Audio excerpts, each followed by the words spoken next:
if you're an atheist or if you're an agnostic, what is your solution to the problem of evil and death? My solution to the evil The problem? solution. What is your solution to the problem of evil and death? If you're an atheist, if you're an agnostic. I mean, the solution for everybody is just to be as good as possible. I mean, everybody should aim for being good. According to their own definition of good, right? Becoming, own definition good, whether it's objective good from God or objective good from another source. Well, remember, the atheist or agnostic says either there is no God or I don't know whether there's a God. Yeah. So good is not defined by God if you're an atheist. Yeah. If you're an atheist, good is defined by your culture or by the power elite or by yourself or by majority opinion. It could be just defined as good, good just exists. Whether God or not.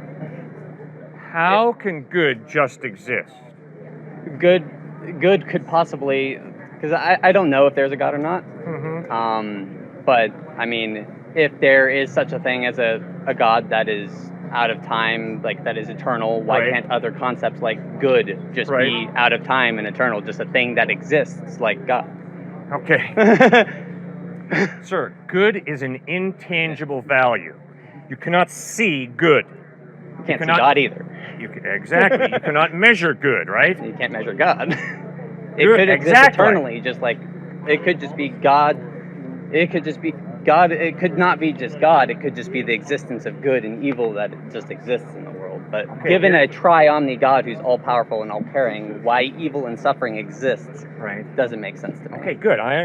You hang with me and we'll go. I'm going to let Cliff answer this, but I just have to interject really quick just to say this is one of my least favorite because it's the least sensical arguments in opposition to the idea of God is basically, and you see this in the scientific realm as well as in the moral realm, it's basically when people stop 1 degree shy of actual explanation. They say, well, what if math just is what it is? What if math just exists and isn't rooted in some mind? What if the information and intricate design all throughout the universe just is what it is? What if it actually doesn't have a source? What if actually reality itself, existence itself just is, matter just exists eternally, but without being sourced in something ultimate? What if, as he's saying here, what if good and evil just exists? They're just a raw fact. They themselves are ultimate reality.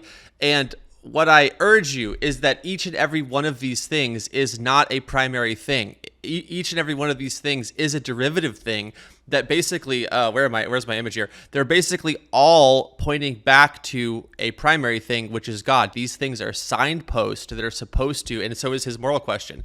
It's a signpost. Man, you're right.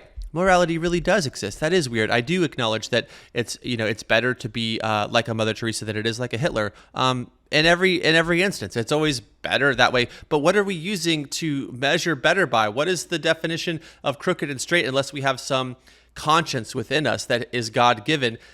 This also is a signpost. And so I just find it very odd that often students will stop 1 degree shy of real and sufficient explanation. I don't know if it's that people are shy of going to the God level or if there's some emotional reason why people don't want to. I genuinely don't know, and I'm open to hearing your thoughts about this in the comment section.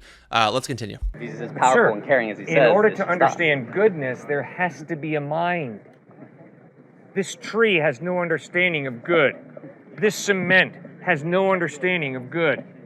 See, good can't just exist. Because goodness requires definition, and it's an intangible value that you can't measure.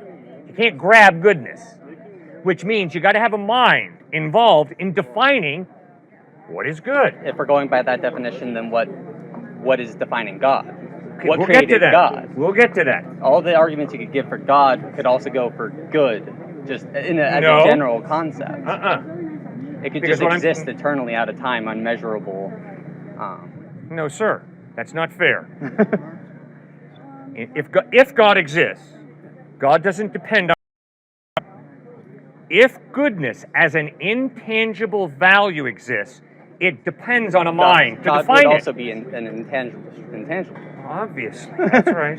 It could, like, coming from a different viewpoint, outside of trying to see where, the reasoning for things, you could say that it could be what we define as God, societally, could just be the existence of just that good, in the same context of eternal and timeless and all that. Like, if there is no God, goodness is not eternal, because goodness demands a mind to define it. then Which means? Then in giving that same argument, then what mind defines God? There would be something above him if something has to make him or define him. Or No, God can be an eternal being without beginning, without end.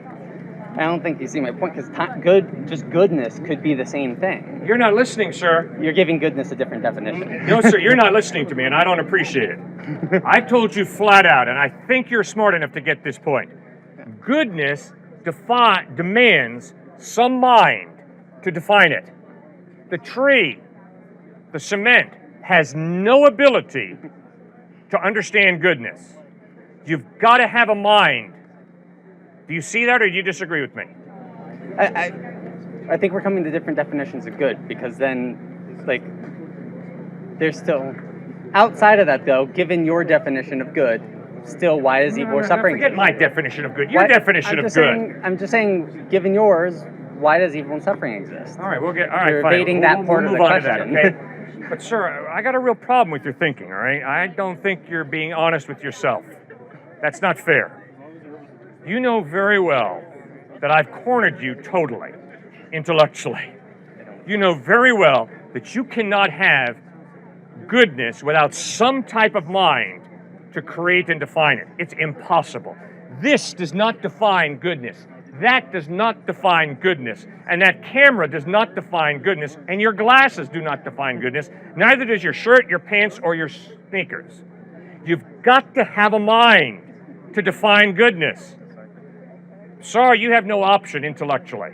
This has nothing to do with God. It has nothing to do with Jesus. It has to do with simply thinking fairly. I hope the reason that he just shifted the conversation onto the question of why suffering exists is because he understood that goodness is mind dependent. Now, you can see here that, like I said, this entire thing has a development of thought. So now we're moving from, you know what, there is really real good and evil, but that doesn't really get God off the hook in the sense that the universe that we inhabit has both good and evil.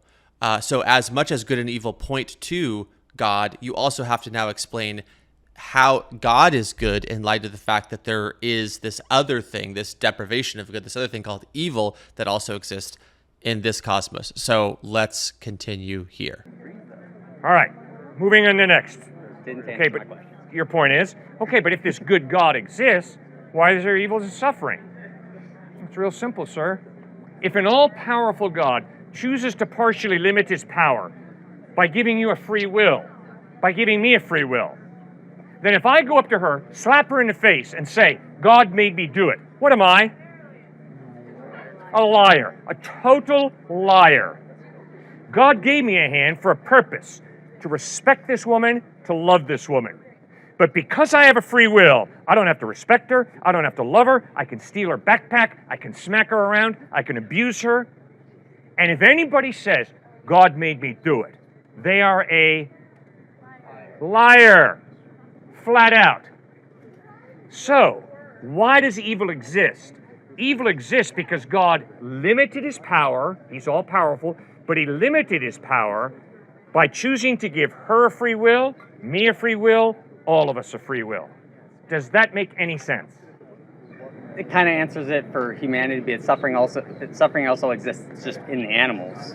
Good. Like, why does a zebra deserve to get its throat crushed to death by a lion? Like, Good. How is that caring or just? Like, coming from a Christian standpoint, we have sinned as humans. Coming from the Christian standpoint, so Yep. we are, we have free will and we can make mistakes and all that. Yep. But why not? Why have animals just, not have their perfect little ecosystem where nothing has to suffer and only Okay, humans good. suffer? Very good. Now we're thinking, all right? So, Genesis chapters 1 and 2. God creates a good world. God created this and God saw that it was good. God created that and God saw that it was good. God created this and God sees that it's good. So when God created, he did a good job. No evil. But Genesis chapter 3 records how human beings rebel against God. And one of the consequences of human beings telling God, get lost, get out of here, is God honors our free will, takes a step back from planet Earth, and nature unravels. And so you're absolutely correct, sir. Animals suffer. I have suffered. We all will suffer. Not because God is sicking us, but because God created a world with free will, people with free will. We chose him to tell him to get out.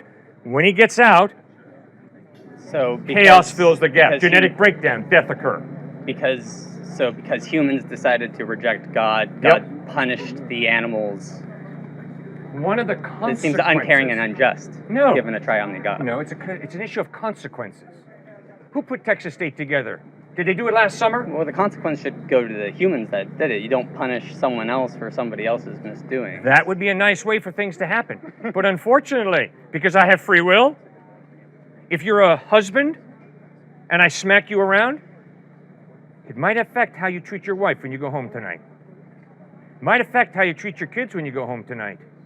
You see, for me to think that, well, I've got free will and it's just me and it's just you, and there are no consequences to the way I exercise my free will, that's a lie. Total lie. Well, how I would interact with animals is one thing, but how animals should interact with each other. The fact that we can all, I think, agree that things are not as they ought to be. I think that we all, at a deep level, can sense a brokenness on this planet. We can argue and pontificate about morality or immorality in the abstract. Is it relative? Is it objective? But I think maybe a better way of thinking about it is just, is the world exactly as we wish that it would be? And I think an honest answer to that question will inform us a lot about the moral question. But I think if you actually run that question through the filter of Scripture, you'll realize that God has a rescue plan that is in process, and his end goal is that the kingdom of heaven is unshakable, all things are made new, and the best is yet to come. The story ends well, people. Jesus has actually defeated death. He's defeated our biggest enemy, and he is making all things new. So if this all sounds kind of crazy to you, my invitation would be, look into it. Read the Bible.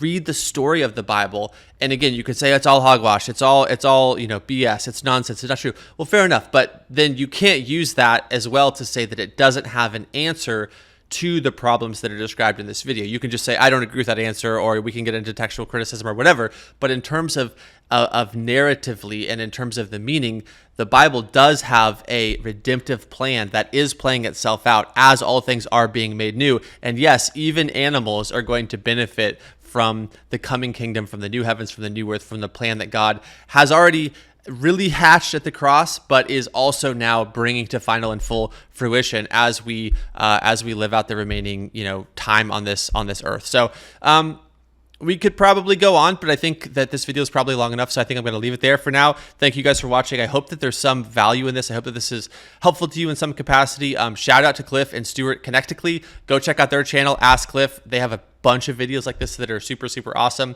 The podcast, by the way, is now on Spotify. So if you are interested in longer conversations around topics that relate to theology, philosophy, science, culture, go check out the Daily Dose of Wisdom podcast on Spotify. It is in the description of this video. Also, as always, you're welcome to join the Wisdom Society, also in the description. With all of this being said, folks, I will see you in the next video. Thanks for watching. Bye. Support the mission. Invest in yourself. Join the community.